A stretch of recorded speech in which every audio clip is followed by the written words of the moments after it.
But yeah, this is the rise and fall of a magical BR. What happened to Spellbreak? Before we start off with it, I already saw the comments on the Reddit. Yes, Spellbreak did have a rise, believe it or not, okay? It was a very brief, but it was a rise in the beginning, and we cherished every moment of it. Spellbreak dev videos are trash. I hate them. I hate these videos for the same reason I hate the majority of guides. People with 5 hours making it just milking views. Fair enough, fair enough.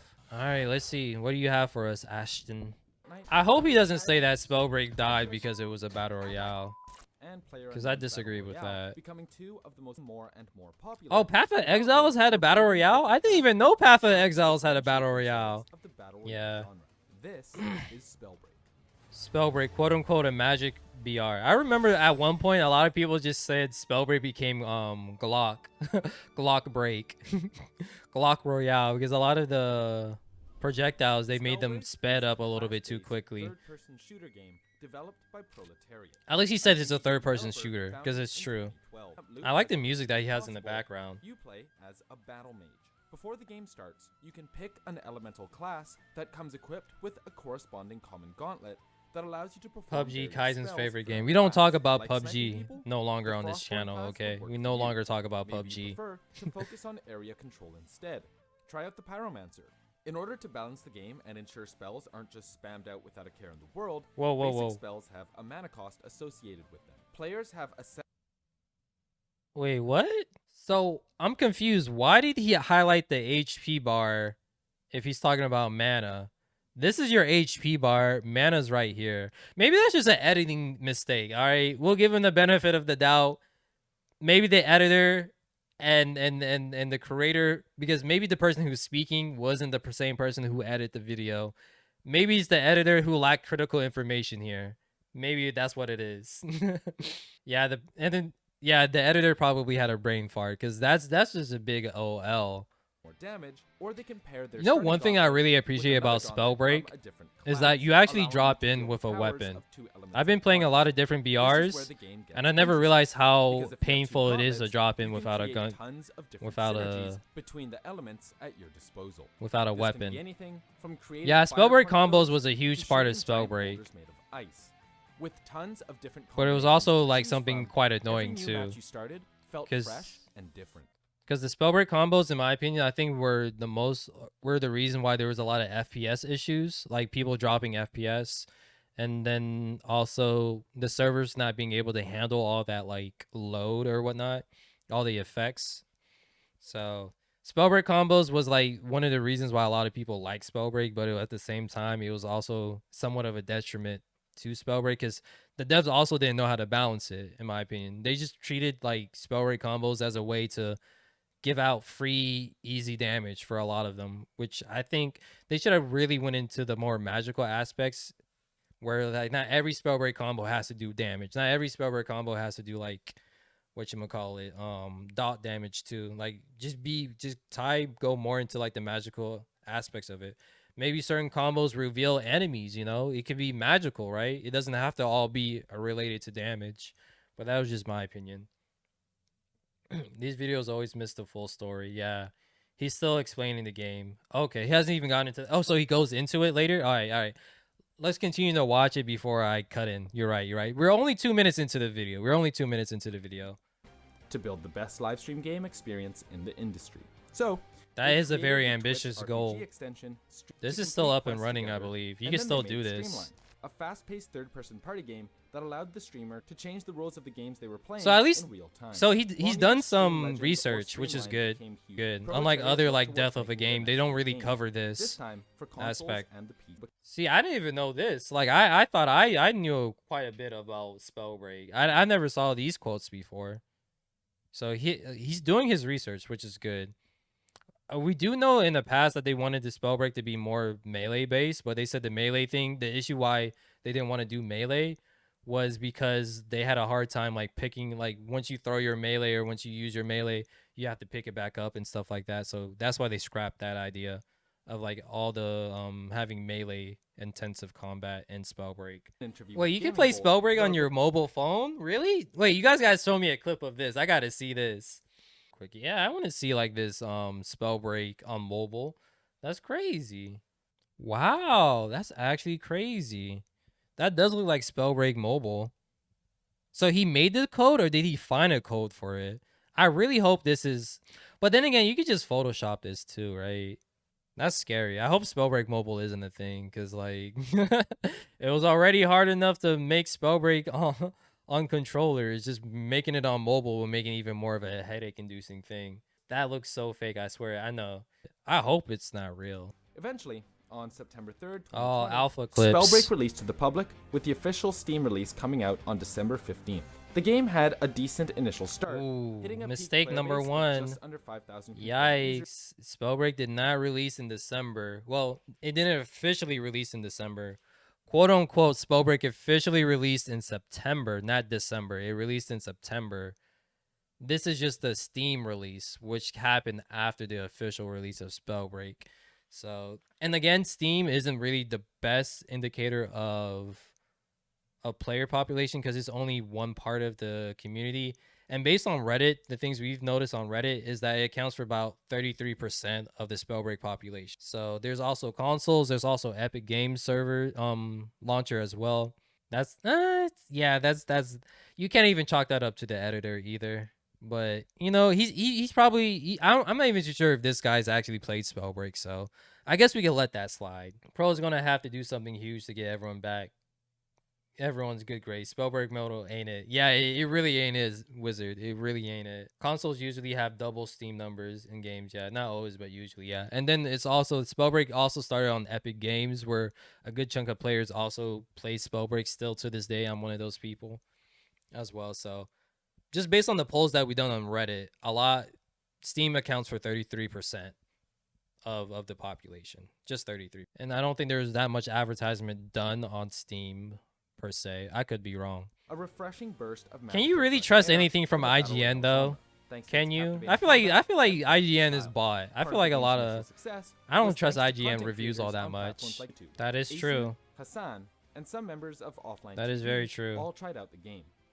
Have you guys ever heard of fucking Spellbreak? This Spellbreak guy. is fucking Mako sick. Reeves? Mako Reeves is one of the few people that Spellbreak sponsored that actually enjoyed the game and continued to play the game after their sponsorship. There's only a handful of like sponsored streamers and content creators who continue to play Spellbreak after they got sponsored to play it to begin with, right? Cypher PK was one of them, and I think another one was Shroud. Those are the only three that I know of. There could have been other ones. Maybe Nick Merckx was one of those people.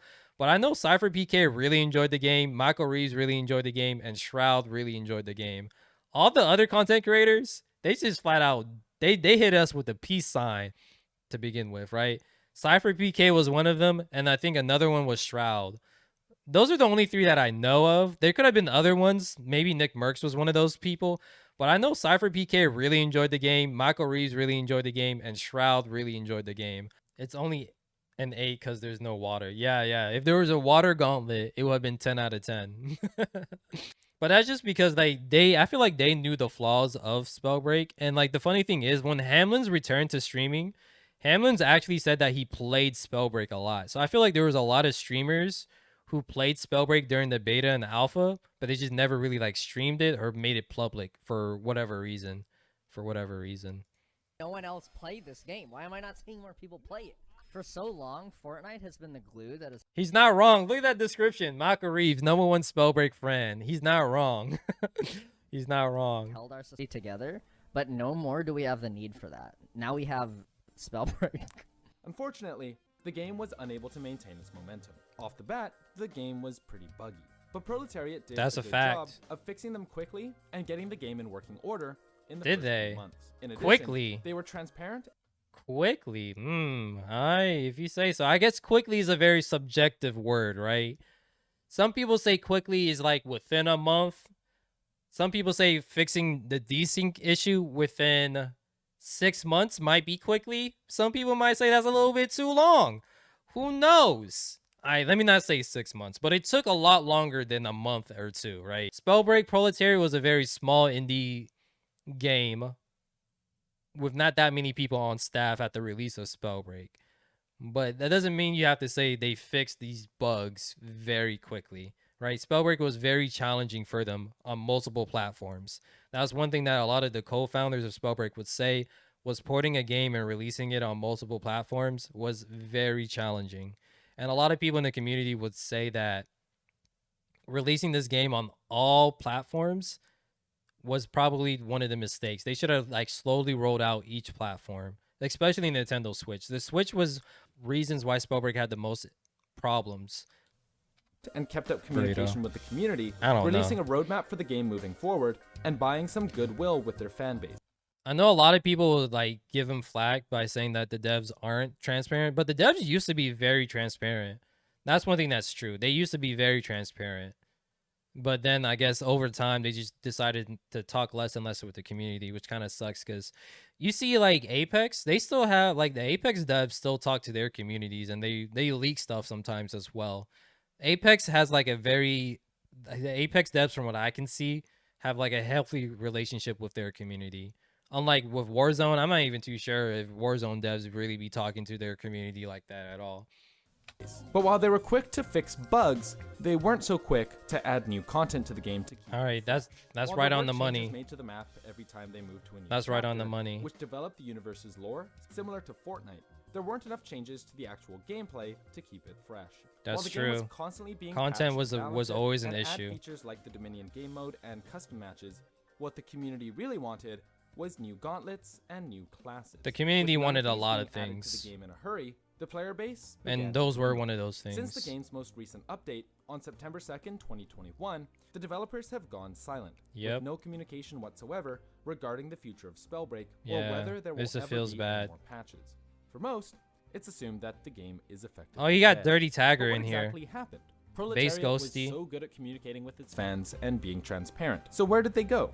While no one knows for sure, some in the community did some digging and discovered that around the time that communication from the developers cut off, Proletariat went from getting funding for their game to talking about debt financing. Did they owe people money? Was the COVID pandemic too much for the I mean, it's normal for companies to go into debt financing. I mean, it's not like, it doesn't mean that they owe people money per se. Well, I guess if you have quote unquote debt financing, you do owe, but it's like, it's not the most uncommon thing. Like a lot of well-known companies go into debt financing, and like I researched this when I saw this on Reddit too, and I was like, is debt financing actually bad? And it's more common than you think. It literally just like taking a loan, yeah. Putting it in simpler terms, yeah, it's literally just like it's like taking a loan, and all businesses have debt, you know. Let me not say all businesses, but a lot of businesses take on debt, right? That's why when you buy a company, people usually say you're not only buying the profits of the company, but you're also buying the debts of the company too. But again, that's not that big of a deal. It's not that big of a deal. Hey, it's OP. While there's been no word from the developers, the servers for the game are actually still online, and a small, dedicated player base continue to play the game religiously. He's not wrong about that. There is a lot of people who treat Spellbreak like a religion. That the fantasy-based battle royale could have a second life. But for now, Spellbreak will simply be a game that could have been something amazing, but didn't make it all the way there. Yeah. That's one thing I'll say. Like, even though a lot of streamers that were sponsored to play the game didn't go back, a lot of them always said that there was a lot of potential. I feel like that's one thing that a lot of people can, I think the vast majority of people can agree on, is that Spellbreak, even still to this day, it still has a lot of potential. It just needs a few like things here and there to awaken that potential, basically. It was a good video. I will definitely say this is one of the better Why Spellbreak Died videos I've seen on the internet for sure. I'll even go on to say this is the best. It's the best video, because a lot of the other ones are just they feel a lot more opinionated and just wrong. Wrong. But at least he covered a lot of like the past of Proletariat, some of the reasons why it actually failed. A lot of people don't talk about the content, the lack of content from what I've seen in the past. They usually just say, oh, Spellbreak failed because it was a BR, which, come on now. But yeah, it was a good video. Wonderful patrons. Y'all go look at it. Might as well sub to it as well.